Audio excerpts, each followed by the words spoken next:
Hello students, इससे पहले वाले टॉपिक में हम लोगों ने डायनेमिक्स में रेडियल और ट्रांसवर्स वेलोसिटी और एक्सेलरेशन के बारे में डिस्कस किया था।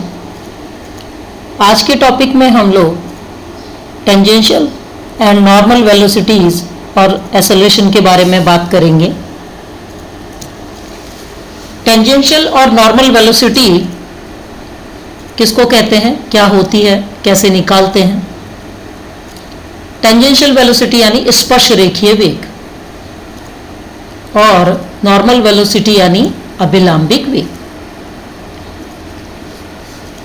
कोई भी पार्टिकल किसी कर्व पे गति करता हुआ किसी बिंदु पर पहुंचता है तो उस बिंदु पर यदि एक टेंजेंट खींची जाए और उसके अलोंग वेलोसिटी का रिजॉल्व पार्ट निकाला जाए तो वो वेलोसिटी का रिजॉल्व पार्ट क्या कहलाता है, स्पर्श रेखीय वेग कहलाता है।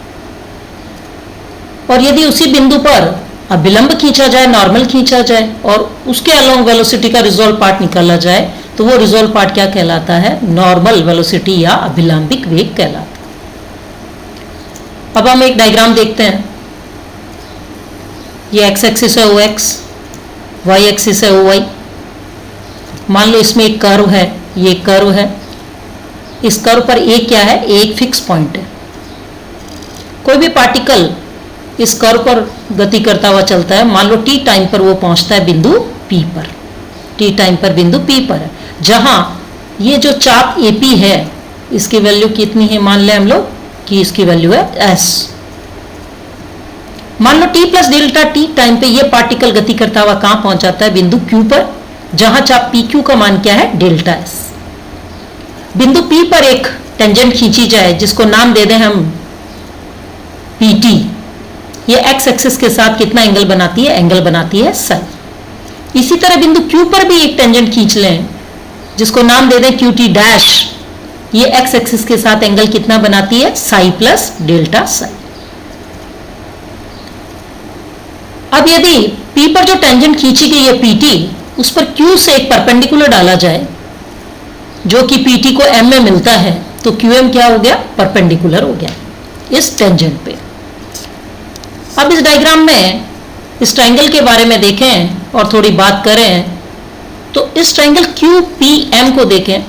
इस ट्रायंगल में अभी हम लोगों ने ये परपेंडिकुलर डाला था, ये क्या हो गया, बेस हो गया, और ये क्या हो गया, ये अपना हाइपोटेनस हो गया। यदि इस ट्रायंगल में अपने को कॉस थीटा और साइन थीटा की बात करें, निकालना हो, यानी कॉस और साइन के रेशियोज निकालने हो, तो ये क्या है अपने पास, परपेंडिकुलर है। तो साइन का रेशियो क्या हो जाएगा, QM upon PQ, QM upon PQ, यानी परपेंडिकुलर अपॉन हाइपोटेनस। और कॉस का रेशियो किसके बराबर हो जाएगा, बेस अपॉन हाइपोटेनस, यानी PM अपॉन PQ। तो P पर टेंजेंशियल वेलोसिटी किसके बराबर होगी, P पर टेंजेंशियल वेलोसिटी निकालें तो वेलोसिटी क्या होती है, rate of change of displacement के बराबर होती है, rate of change of displacement. तो limit delta t tends to 0, delta t time में P पर स्पर्श रेखा के अनुदिश विस्थापन कितना है, यानी स्पर्श रेखा के अनुदिश विस्थापन कितना है अपॉन डेल्टा t। तो स्पर्श रेखा के अनुदिश विस्थापन अभी हम लोगों ने देखा था डायग्राम में, कितना था, PM। तो PM upon delta t। PM क्या था, उस ट्रायंगल का क्या था, PM उस ट्रायंगल का बेस था। तो क्या हो जाएगा, ये किसके बराबर हो जाएगा, जीवा PQ इंटू कॉस QPM के बराबर हो जाएगा अपॉन डेल्टा t।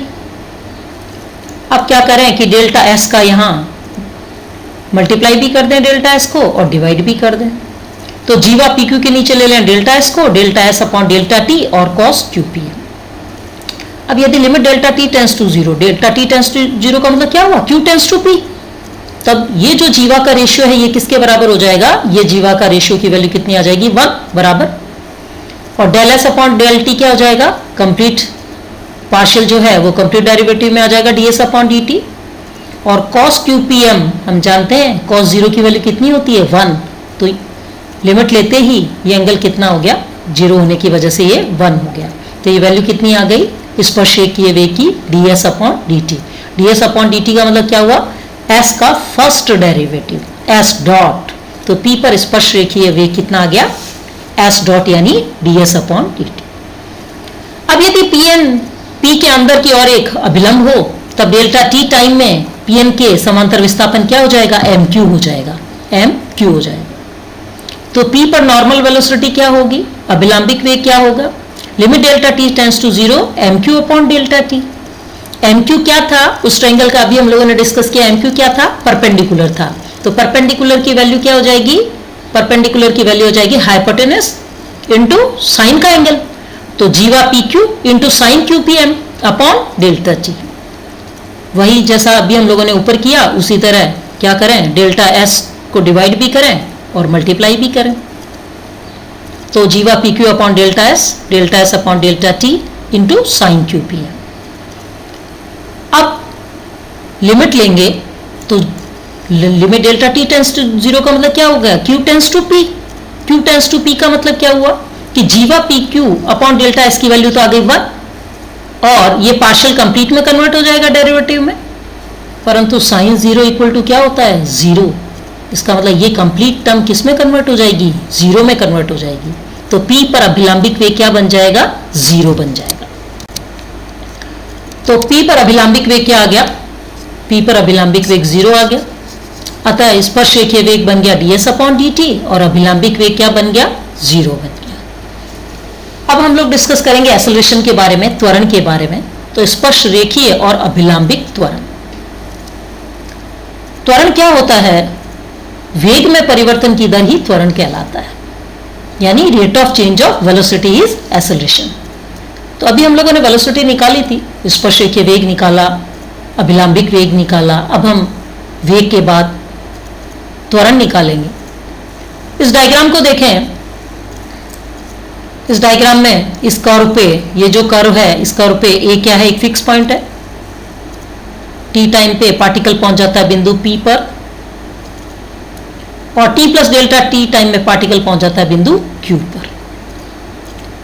मान लें कि p और q पर जो पार्टिकल के वेलोसिटी है, p पर वेलोसिटी है v और q पर वेलोसिटी है v plus delta v। p और q पर जो हम लोगों ने टेंजेंट खींची है, ये टेंजेंट x एक्सिस से एंगल कितना बनाती है, साई, और q पर खींची गई टेंजेंट qt डैश एंगल बनाती है साई प्लस डेल्टा साई। तो इन दोनों टेंजेंट के बीच का एंगल क्या होगा, ये एंगल साई है, ये एंगल क्या होगा 180 minus psi plus del psi. तो ट्रायंगल का तीसरा एंगल कितना बन जाएगा, डेल साई। तो वर्टिकली अपोजिट एंगल क्या होता है, इक्वल होता है, इसलिए ये एंगल भी कितना हो गया, डेल साई। तो स्पर्श रेखाओं के बीच का कोण कितना आ गया, ट्रिग्नोमेट्री से कितना आ गया, डेल साई आ गया। अब डेल्टा टी टाइम में टीपी के अनुदिश वेग में परिवर्तन कितना हुआ, टीपी का मतलब क्या हुआ, पी पर खींची गई स्पर्श रेखा, इसकी दिशा में, स्पर्श रेखा की दिशा में ही तो स्पर्श रेखीय त्वरण बनेगा। तो हम लोग क्या करें, टीपी के अनुदिश वेग में परिवर्तन निकालें। तो इक्वल टू क्यू पर टीपी के अनुदिश वेग माइनस पी पर टीपी के अनुदिश वेग, क्यू पर टीपी के अनुदिश वेग, क्यू पर वेग कितना है, v प्लस डेल्टा वी। इसको रिजोल्व करें इस डायरेक्शन में, तो एंगल कितना रोटेट कर रहे हैं, ये एंगल रोटेट कर रहा है डेल्टा साई, इसलिए क्या बन गया, v plus delta we cos delta Sai. Minus P पर टीपी के अनुदिश वेग क्या है, स्मॉल v, तो ये कितना आ गया, स्मॉल v। तो v plus delta we cos psi का, v plus delta we into क्या था, cos delta Sai. Cos delta Sai की सीरीज खोलें, एक्सपेंशन करें इसका, तो 1 माइनस डेल्टा साई की पावर 2 और फैक्टोरियल 2, डेल्टा साई की पावर 4 और factorial 4, minus and so on dash dash dash. Delta Sai बहुत छोटा एंगल है, इसके कारण इसकी क्या करें, इसके जितने भी हाईएस्ट पावर इनको छोड़ दें, तो अपने पास फर्स्ट टर्म क्या आ गया, 1 आ गया। ये 1 कॉस डेल्टा साई की जगह क्या हो गया, एक्सपेंड करने के बाद हमने क्या लिख दिया, डेल्टा साई की हायर पावर को छोड़ देने के बाद 1 लिख दिया, माइनस का भी, ब्रैकेट को खोलें तो कितना बन गया, डेल वी। ये तो हुआ डेल्टा टी टाइम में स्पर्श रेखा टीपी के अनुदिश वेग में परिवर्तन।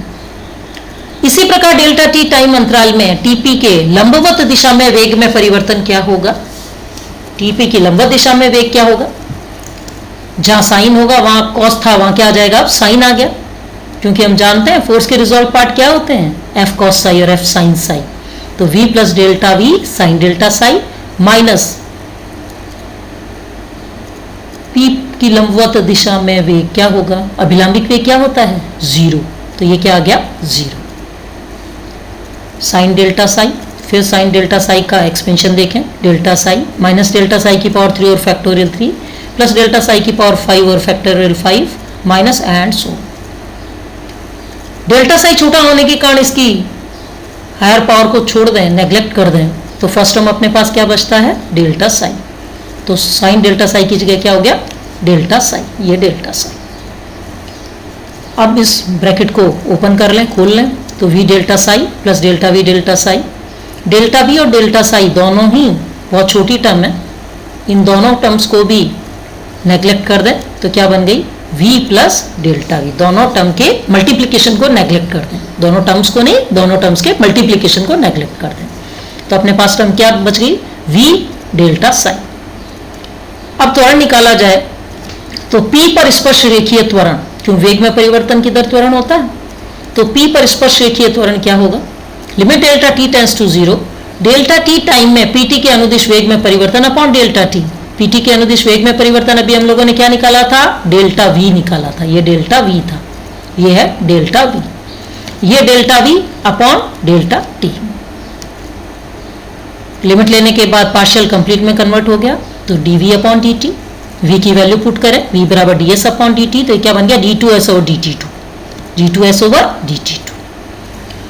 ये जो टर्म है इसमें ds की टर्म को इंसर्ट करने के लिए ds को डिवाइड भी कर दें और मल्टीप्लाई भी कर दें, तो dv upon ds into ds अपॉन dt, ds अपॉन dt दोबारा वापस क्या बन गया, v बन गया, तो v dv अपॉन ds। तो स्पर्श रेखीय त्वरण को किस फॉर्म में लिखा जा सकता है, dv अपॉन dt, एक फॉर्म ये हो गई, दूसरा फॉर्म d2s अपॉन dt2 और तीसरा फॉर्म क्या हो गया, v dv अपॉन ds।